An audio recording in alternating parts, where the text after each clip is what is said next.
Jajaran Polsek kawasan Laut Benoa memperketat pintu masuk melalui Pelabuhan Benoa menjelang penyelenggaraan konferensi Interpol awal November mendatang.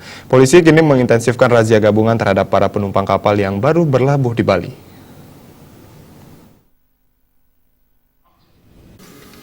Kapolsek kawasan Laut Benoa, Kompol Inyoman Gatra mengatakan, jajaran Polsek terus menggelar razia barang bawaan terhadap penumpang kapal laut yang baru berlabuh di Pelabuhan Benoa.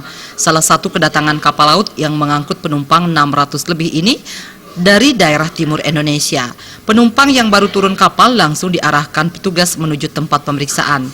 Satu persatu barang bawaan penumpang serta identitasnya diperiksa petugas yang menggunakan metal detektor. Hal ini dilakukan untuk menjaga kemungkinan warga yang masuk ke Bali melalui Pelabuhan Benoa membawa bahan berbahaya maupun senjata tajam. Razia ini digelar untuk menjaga wilayah hukum Benoa tetap kondusif serta menjaga kemungkinan yang ada serta antisipasi menjelang konferensi Interpol di Nusa Dua November mendatang. Menjelang sidang umum Interpol yang ke-85 nanti, yang pelaksanaan tanggal 7 sampai tanggal 10, itu kami lebih meningkatkan.